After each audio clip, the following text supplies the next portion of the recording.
want to thank you for joining me for episode 5 of First Drafts That Glow, a flash fiction short story writing project featuring me, AVON, or Nails That Glow, depending on how you know me. I had the idea for this like 2 years ago, and it took me a while to get some steam on it. Actually, it was over 2 years ago now. The idea came, like a lot of things did during the pandemic, and I was really trying to figure out a way to not, get that sense of feeling crushed, and it happened to me anyways. But what are you gonna do?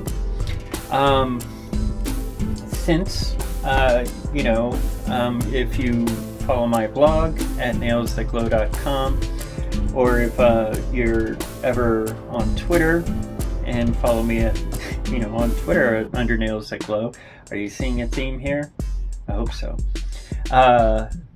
You'll know that I've been on hormone replacement therapy since November of last year, and a lot of my personal experience and personal interaction with the world is becoming very different, and I fully expect that to keep changing.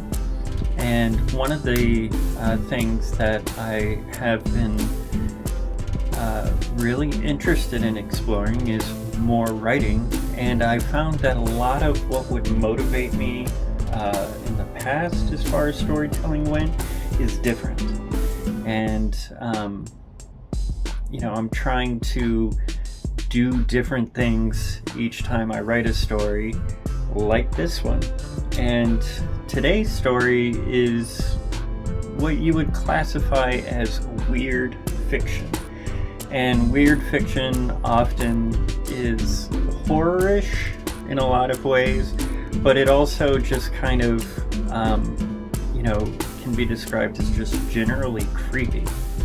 And a lot of what people now call cosmic horror is part of that weird fiction, because it's hard to really place it in fantasy or sci-fi or like a ghost story, because there's just no telling what's actually happening.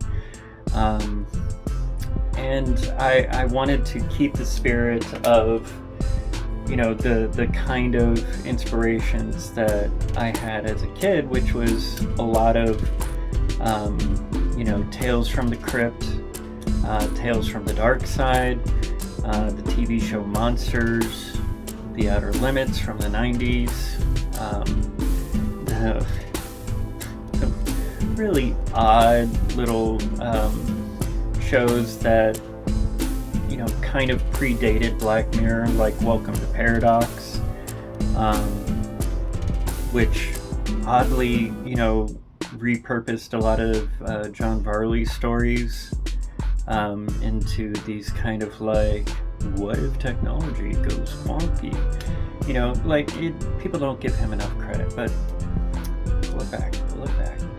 Anyways, in today's story, we are following two gay men, and it's kind of set in a nebulous time frame from about the mid-'80s to the early 90s, maybe. I didn't quite pin it down, and I left the technology just ambiguous enough so you could just put it anywhere or right around there. It could even be early 80s, but I bring that up because my experience as a youth, even though I was made in the Motor City, I did spend a lot of time in Florida and Georgia, and I don't know what you know about those areas, but it is hella racist around there.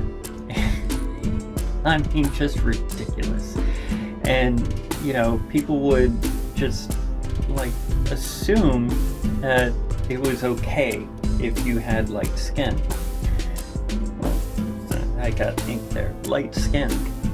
And, nah, that wasn't me, son. So, I saw firsthand how a lot of people just kind of casually, like were to people of color, and especially the gay community. The other thing is, in the 80s and 90s, HIV, it was demonized as like the gay disease, and if you were heterosexual, it wasn't anything you were supposed to be afraid of, because only the dirty gays got it. Like, there's still people today who think if you're pansexual or omnisexual or just queer, and they'll be very judgmental of you if you've ever had anal sex with another man. Like, they're like, oh, well, obviously you're a dirty human. It's like, okay, bring it down a notch. Or, like I had to tell one girl, bye, Felicia. What's funny is her name kind of sounded similar to Felicia, so, but I'm not putting her on blast right now.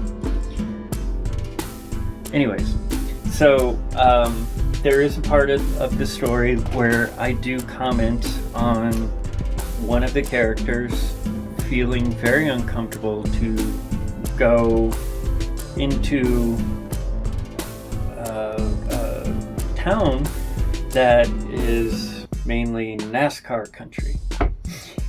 And, I'm not trying to make the case that all NASCAR fans are racist, but there was, and there is a lingering kind of mindset and community that is pretty much, like lots of Confederate flags at, NASCAR events. Not so much these days, I've noticed. A lot has changed since I was a kid, for sure. So just understand that I'm not calling out modern NASCAR fans, but your dad and your granddad, likely they were racist. And, I guess you can at me for that, but anyways. I'm so excited about this story. I don't feel it's my strongest, but I do feel, when you go out of your comfort zone and you still just kind of follow through with it, you can't really go wrong. I can only learn from this experience. So, here we go.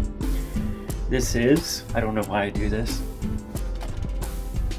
This is Formal Smoke, a First Drafts That Glow story by me, AVON. The daylight that came through the window was muddy. Art blinked unevenly at the falling curtains as rays of light blasted his vision as he sat up in bed. "Okay, house," he moans as he throws himself back, covering his face with the blankets. After a few moments, he throws the covers off, still lying down. "Fine, I'm awake." Pouring his feet onto the floor with a hand covering his eyes from the sun, he taps his toes to find the slippers. After an hour of messing with the generators and filtering the well water to make tea, he finally gets to cooking some breakfast from the farmer's market shopping spree yesterday. Eggs, spinach, and some goat's cheese. A smattering of herbs and some bread that tasted too good to not be filled with sugar. His watch beeped at him angrily that it was 9 a.m., reminding him that it was time to start filling out the reports that would direct the remodel and restoration of the estate and the grounds.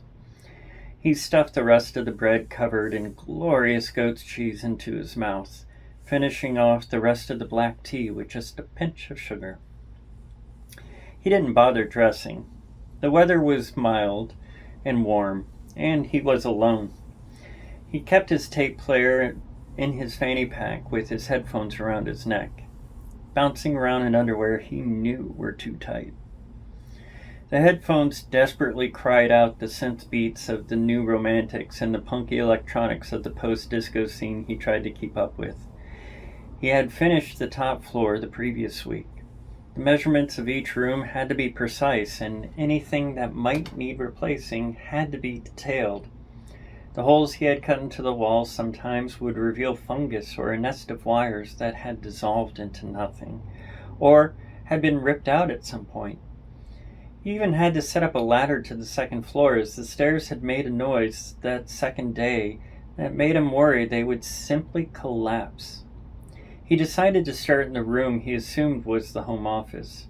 The only information on the estate was that it had been built as a replacement to a hotel that failed in the early 1920s. The builder, owners, and how the land had been developed were all a bit of a mystery, and not a lot of records were... Okay, that's why we're here.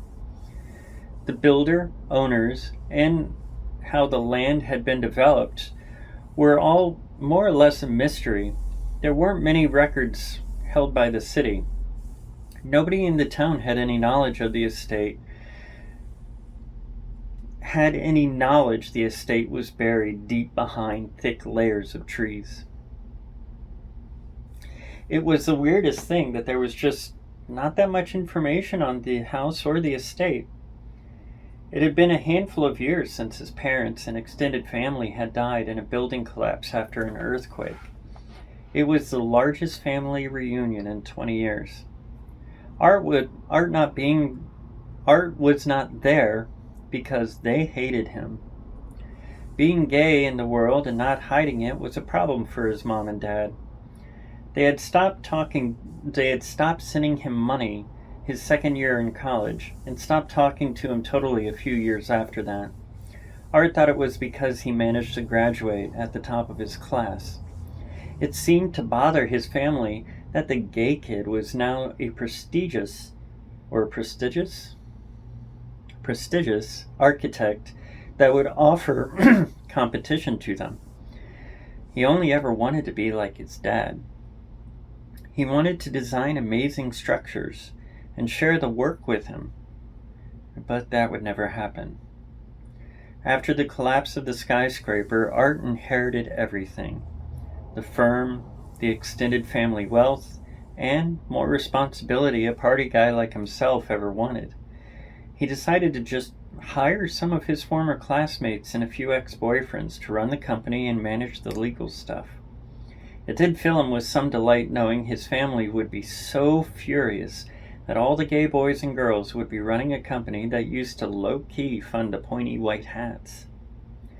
This estate just showed up on his desk one day as a possible asset to purchase from the state of Georgia. It was in the woods a few dozen miles away from Atlanta, and the local government was eager to have the area developed as the sprawl was gaining momentum. The purchase went through, and the proposal to turn the land into a posh hotel and spa was approved almost before his company filed for it. There was something about the pictures his team came back with that made him decide to come here and do the preliminary work himself. It had been a few years since he had any time to himself for longer than a few days. There were a few building projects the core teams were still working on, and there was no real rush to get this property ready for anything, so he decided to live on the grounds and take a working vacation. And, if any hot guys wanted to spend a few days with him in seclusion, why would he deny them? The home office space was the best preserved room he had been in so far. The door felt like it had been sealed with some kind of vacuum method. There was a hiss of antiseptic air rushing into his face when he pried the door open. It was noxious, making his head feel like he was huffing hippie crack. The room did not look like one speck of dust had ever been welcome. The desk was a rich reddish wood grain, and the imposing leather chair behind it was framed by the weak light making its way through the dark glass behind it. The rest of the room looked silent. The bookcases built into the walls to the right and left packed with books all the way up. the floor covered in a series of neatly placed area rugs with 2 chairs next to smaller tables that had lamps on them on either side. The size of the room was very surprising. The ceiling looked to be all the way up to the attic space. Next to the door, as he turned around, he saw 2 ladders that reached up the entire height of the bookshelves, giving access to every book. Holy fuck, this is a gold mine, I'm sure, Art says to himself as he turns off his headset. He goes to fetch a small generator and some lamps, setting it up outside in the main hall with the front door open.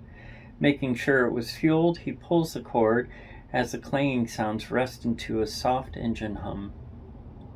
The lamps he set inside blaze, showing the spines of hundreds of leather-bound books and odd details in the carpets. The dark glass letting weak light in was reflecting colors, giving the entire space a strange feeling. Well, this is a bit beyond me. After making a few calls on his car phone, Art decides it's best to get dressed and sharpen up before the antiques dealer arrives to review the room. He prepares a cheese plate and finds a few bottles of wine. Had to impress with something, he started thinking to himself.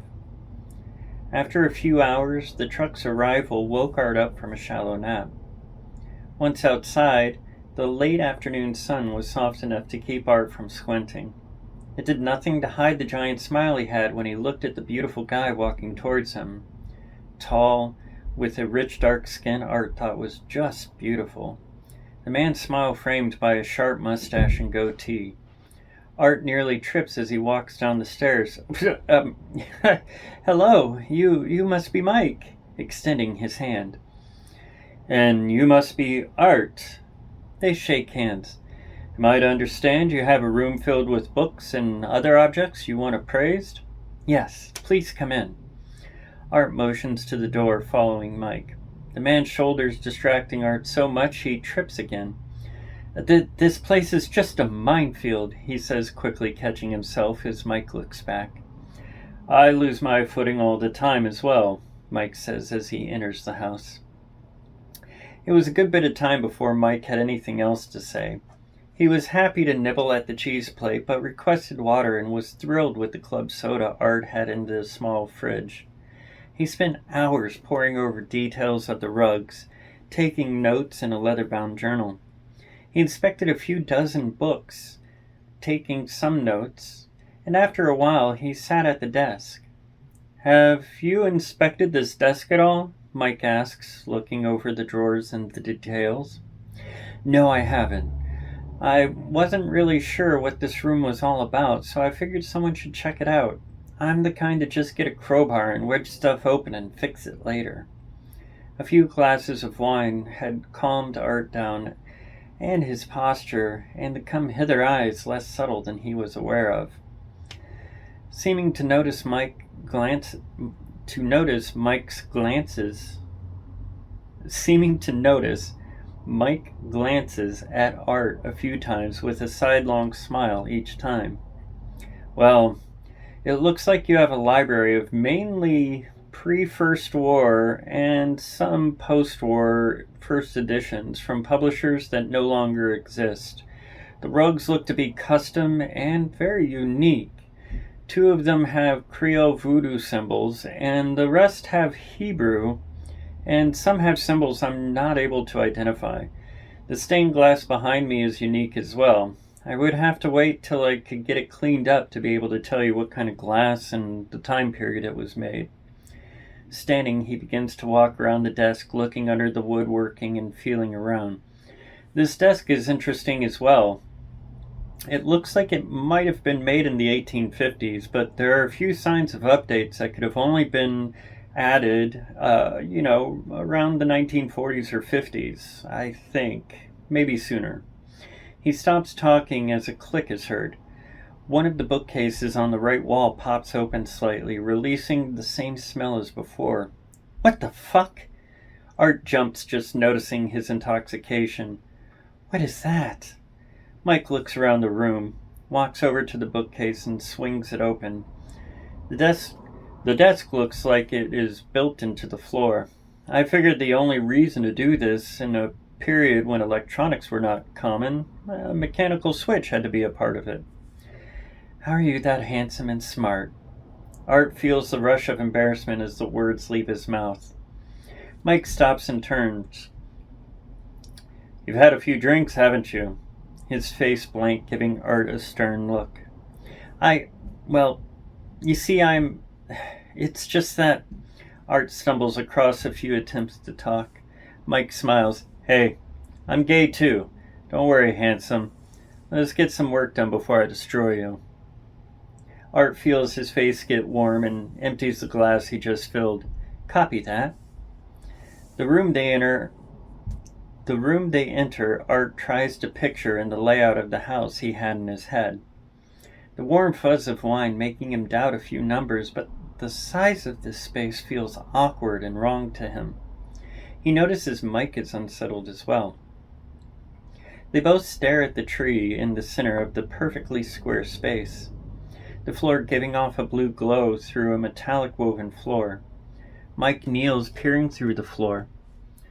This looks like fungus that is glowing down there. It must be what's producing that nitrous-like smell, mixed with a bit of ozone. He looks around as he stands. Do you feel lightheaded still? Art checks in with his head and body. Outside of being a little buzzed? No, it passed quickly, but the ozone smell could be a problem. Let me get a fan set up. Mike nods as he starts studying the tree. Art begins to hum to himself. It has been a bit since he's been with a guy that he didn't meet at a club. Plus, a professional like this one? He reminded himself to grab some condoms from his kit before heading back. After setting up a few fans from the front door to the library space, Art felt a bit clear-headed. He saw Mike writing in his journal as he was looking over symbols and shapes carved into the wall. Mike looks over Art with a worried look. There's something wrong here. What do you mean? Art ran a dozen thoughts in his head that ranged from Mike trying to lower the value of it all by saying it is just 5 years old and fake, to Mike saying that it was something the government would kill them for. Whispering to himself, really need to stop reading those books. What? Oh, nothing, Art realizing he said the last bit out loud. Oh, yeah. Okay. Mike walks around the tree in the square room and points to the walls. The problem is this room is made from stone that just doesn't come from around here. The metalwork on the floor is hundreds of years old. And this tree should not be here because I don't see anything but that fungus down there. Art looks over the room, remembering the space issue. Yeah, I was trying to clear my head a bit before saying anything, but this can't be here. We're standing in the space the pantry should be. Mike gets a worried look on his face. Well, I don't know much Hebrew or Creole, but what I have picked up says this is not a room, but a place. Pointing at a scribble of words surrounded by symbols. Here, I think it says Espa Simplemente? I think I'm saying that right. If I'm right, it says extra space. Then there's a series of Hebrew characters that look more like a measurement than words and map coordinates. I'm not very sure. I'd have to get a reference book or three to translate some of this, but it does look like it's a map reference. Art looking impressed. How do you know? Well, in Atlanta, we've been getting so many people from all over the world getting things insured, and so many colonizers with Haitian and Jewish items. None of these Baptist people care anything about it. They just want to know they have valuable things. Many valuable things? Mike sighs as he takes a few more notes. Well, as you know, people are shit. These racist jerks don't even think I can trick them. I often tell them they have a forgery and they let me buy it. They don't go to a more, he quotes the air, respectable place because they got these items under the radar. I see this stuff sell this stuff for money and put it back into the community or donate it to a Jewish temple. That is cool. I'm trying to dress this place up for gay people to come and party in a classy environment. Well, I read about you after you called. You had a feature in Time magazine, wasn't it? Art nods. Yep, the rich gay kid that inherited the conservative company and fortune. That article did you dirty. Art nods again. Art nods again. Yeah, thankfully they didn't publish the new company name I use. Well, I am glad you decided to build here. It's hard being gay these days, and being black and gay is a nightmare. Mike looks over the room again before looking at Art. Want to take me to your room? Art nods, leading Mike up the ladder to the room.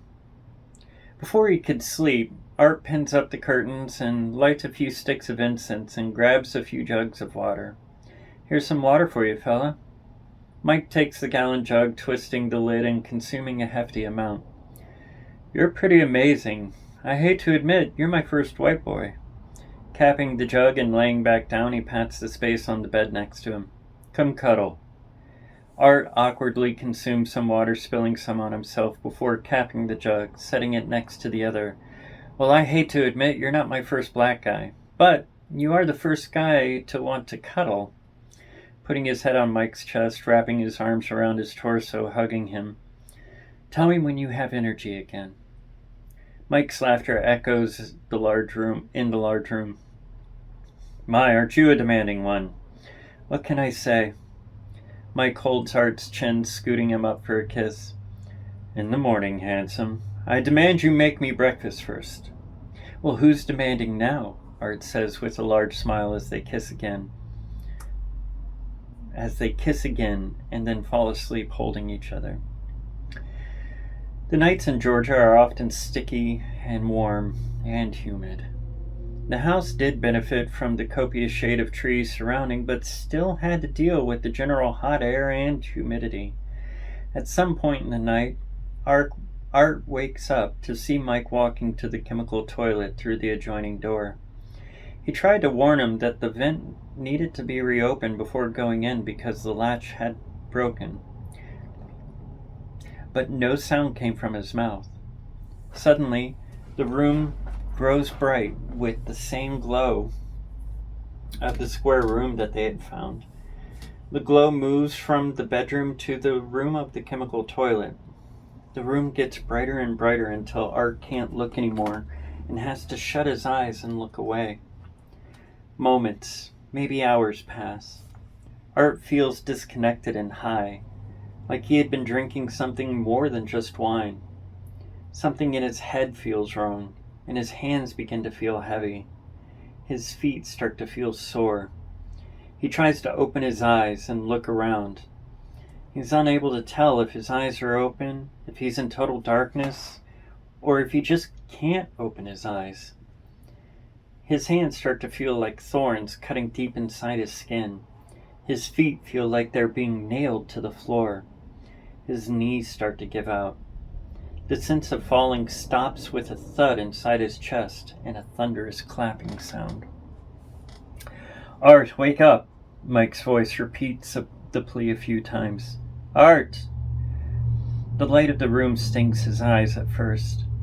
He sees Mike over him with a concerned look. What? His throat feels sore as he tries to speak and form more words. What is wrong? Why do I feel so... His eyes force themselves shut.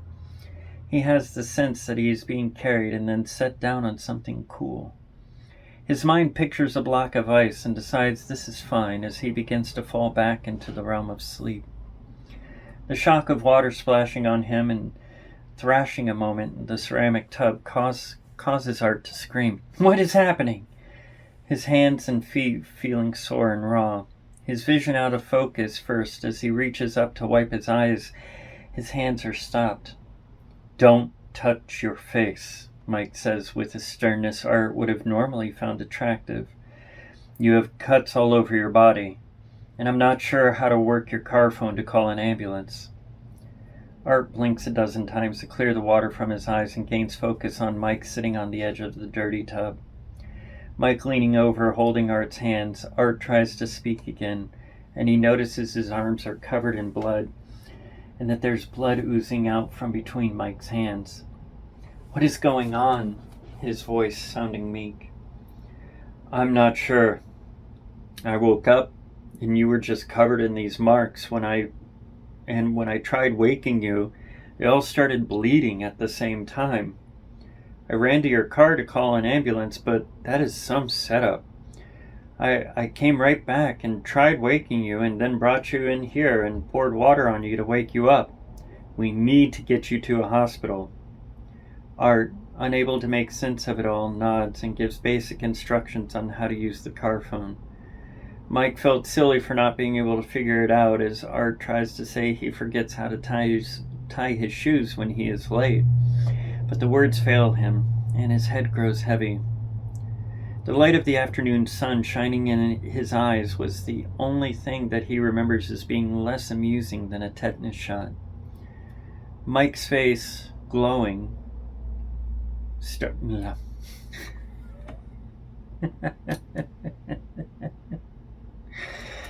Alright, that's why we're here, right? Mike's face, glowing, starts talking, but Art is unable to make anything out at first.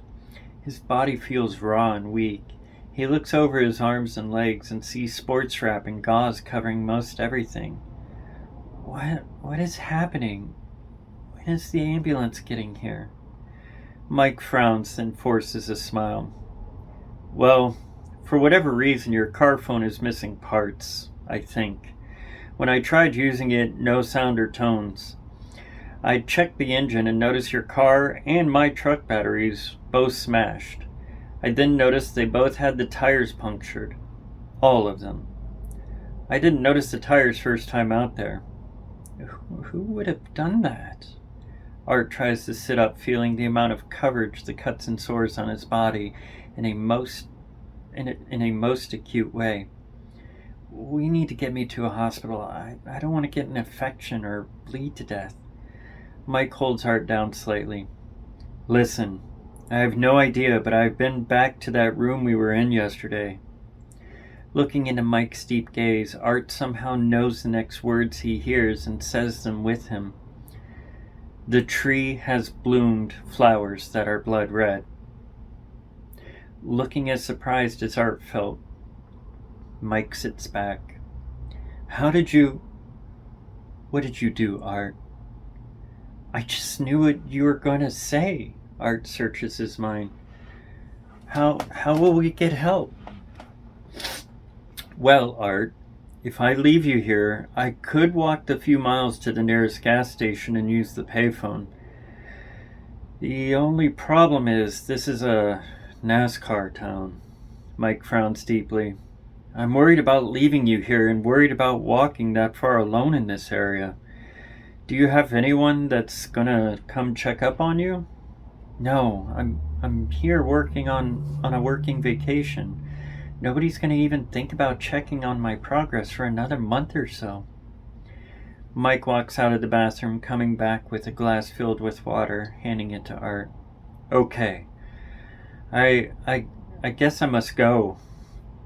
I just can't let you bleed out. I should get to the gas station before sunset, and if I recall, the hospital is only 15 minutes out."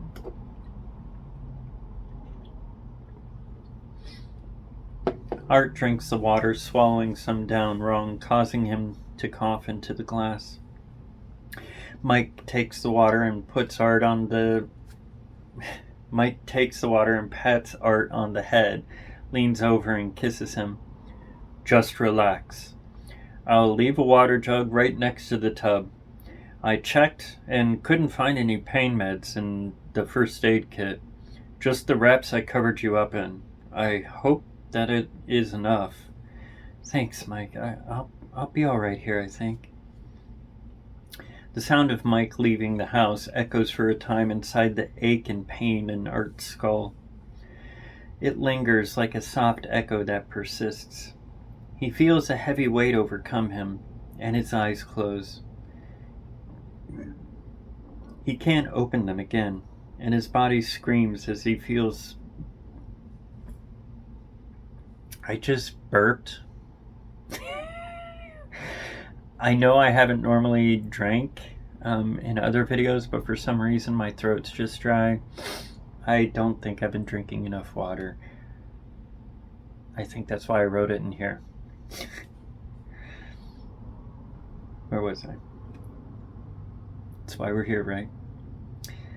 The sound of Mike leaving the house echoes for a time inside the ache and pain in Art's skull. It lingers like a soft echo that persists. He feels a heavy weight overcome him, and his eyes close. He can't open them again, and his body screams as it feels like salt is being rubbed all over his scratched-up body. His feet and hands feeling the weight and pain that somehow comfort him and make him want to cry out. He begins to hear singing of some kind he can't make out. He wants to cry, but hears a soundless voice tell him to be silent and to keep on his path. The light that he opens his eyes to is the glow of the room with the tree. The sparse branches filled with deep red flowers that look like they were dipped in wine.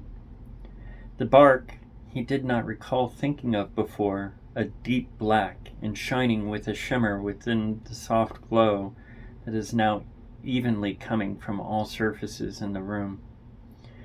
He reaches to touch a sensation on his face and feels wetness. He notices there is no wrap on him. He's naked on the metal floor, and his body is slowly bleeding. He sees a trail of blood and scraps of the wrap leading out of the cracked door. Trying to sit up, he falls flat on his back. The pain of the cuts on his arms and legs stinging more as he slams flat. Once he stops trying to get up, the pain reduces. The glow of the room begins to feel warm and smell like something familiar to him. He remembers the first boy he kissed, and the smell of the cheap aftershave he had been wearing. Something very macho smelling. It was so hot. His rough, uneven facial hair feeling like a bonus to the experience. The smell gave way to a body sensation of sitting in a sauna after working out that first month in New York. The payoff of attending to his working out daily routine was showing results, and the steam felt so good in ways he had no idea something could feel. Almost better than a guy like Mike. Smiling, he finally sits up looking at the tree again. The flowers showering a dust of pollen in the same red wine color. Holding his hands up, he waves his arms around. Streaks of light and fluid appear, hanging in the air. The fluid seems to...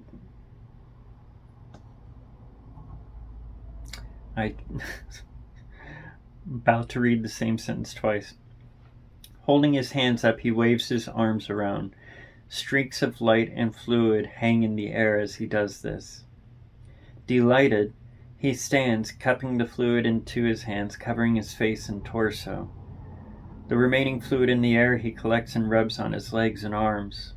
All the pain and soreness begin to vanish as the wounds open a little more and stop bleeding. Reaching out, he touches the tree. He calls out to Mike. He begins to see him walking on the side of the road, just out of sight of the passing trucks and Trans Ams with rebel flags. The outline of a man shines brightly to Art. He calls out to him again. Mike turns, looking as if he heard something. Art feels as if he can touch Mike. Something won't let them see each other. Art calls out again and Mike stops. He turns around and begins to run. Opening his eyes, Art looks around the room as if he's seeing it for the first time. Moving around the tree, the red pollen starts to move towards him. His body goes from red streaks to total coverage in an even red wine color. The wounds start to peel open more as he walks, the glowing in the room getting brighter. Art! Mike's voice booms in the house as he bursts in. rushing up the ladder, yelling for Art to answer. In the bathroom, he sees a trail of blood that leads from the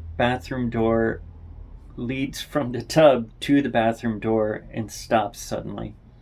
Mike tries to make sense of the clean line that's there, like someone had laid down tape to make the line that clean. Art, where are you? Running out of the room, heading down the ladder he thinks he knows. Rushing into the library, he sees the secret door closed, but the wrapping he had put Art in was piled up just outside. Unable to make sense of all of this, he finds a switch on the desk and the door pops open again. Rushing in, he sees nothing but the tree filled with the wine-colored flowers, the black glimmering bark drawing his attention. Art, where are you? Entering the room and walking around the tree, he sees Art sort of appear, as if he came around a corner that wasn't there. Hi, Mike, Art says in a voice that sounded as if 12 or more people had said it. Thank you so much for coming back. Mike stumbles as he tries to stop from falling backwards, landing firmly on his ass. What in the world? World? Art says in the same layered voice. We left the world when we found this room. Looking around, Mike sees the open door and scrambles to it. As he does, the distance becomes vast. The door suddenly slams shut, and the distance closes immediately as it seals. The laughing has crying and screaming within it, making it sound like a mistake of a sound mixer in a movie. Art's face twists and distorts as the unnatural sounds soften before he says, No, this is where we remain. The fuck it is! Mike stands, throwing a punch at Art's face. Without any apparent movement, Art no longer is the target of Mike's fist. It lands firmly and dully on the shining black bark of the tree. A few snaps make a sick sound, and Mike screams. Gaining his composure quickly, he tries to punch Art with his other hand, with the same result. The pain of the crack and splitting of his bone more unbearable than when he broke his leg playing baseball. Art makes a noise that shakes Mike's inner ear, causing them to both feel as if they were about to burst. Oh, you poor, beautiful man. It has been forever since anyone has come to visit us. To have two of you at the same time, and in such a neat package. Mike looks at his hands, trying to make sense out of what just happened. Did you call me back here? What's going on? Layers of voices no longer in the neat unison. Yes, we just needed time to wake Art up some more before we got you back. Art told us you would not leave. Are you crazy? Art, what is wrong with you, man? This is nuts. Are you eating some mushrooms or smoking some PCP or something? Oh, no, Mike. Art is not here anymore. He's food for the tree. The body of Art motions to the tree. We are going to feed your life to the tree as well. Then both of your bodies are going to get eaten by the fungus. Mike tries to move, finding his feet. His hands too heavy, his feet weighed down. Why? What is going on here? If we told you, it would make no difference. Your time in this universe ends here. There is nothing else for either of you. the voices separating more, making it harder to make out what is being said. Mike feels the weight behind his eyes, in his hands, and inside his heart. Is it because we're gay? That I'm black? Screams, yells, cries, and laughter feel heavy as they pour from Art's mouth. Who cares about such things? Lots of people seem to. We are not people, Mike. Now it is time. Mike starts to feel his body catch fire as his clothing dissolves into nothing, and the peppering of pollen in the air begins to rip at his skin. He bleeds as the reddish color darkens him more and the wounds open. Art kneels as they both reach out to hold each other. Resting each other's chins on their shoulders, they both cry red tears as their bodies slowly peel into nothing. Epilogue. Evening newspaper clippings. In a missing persons report, led police... Trying to sound like a reporter now. A missing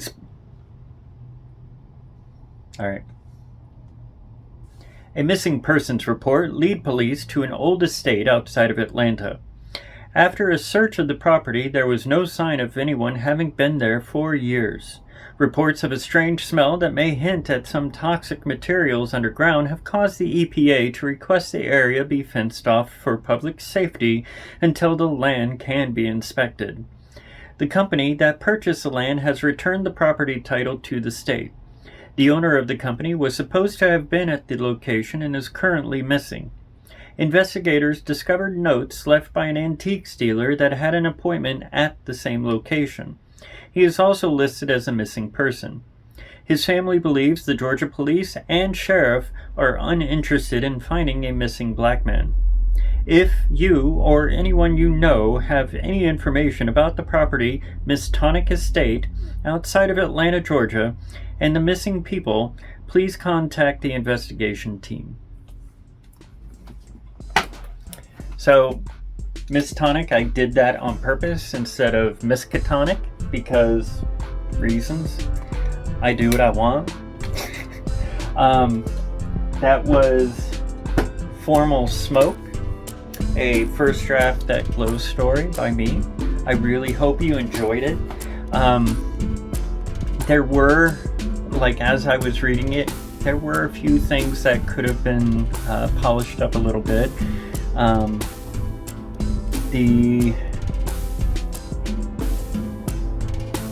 What am I trying to say here? There's a kind of a process that happens in my head while I'm writing a story, and in this story that wasn't there. I really had to dig deep and pull out some of this. I had an idea of what I was going for, but there was an entire 4 paragraphs while I was writing that I just deleted because I left Art's parents alive originally, and then I was like, I don't care about that. I need to just keep this pretty focused. And then the epilogue was an idea because like a lot of Cthulhu games and fictions kind of have that aspect to them, where there's the sense that what you're reading is, the notes of somebody, or the clippings, are somehow being read by the spirits of the victims or something like that. I don't know. I just thought it was cute. But yeah, it's another story I'm proud of. I'm proud of all my stories. I'm proud of everything that I ever create. I may not think that they're the best, because if I thought everything I did was the best, I would be delusional. But the whole point of this project is to just get it done, get it out there, share it with you. if you find any kind of entertainment in it, that makes me happy. If you find some inspiration in it, that also makes me happy.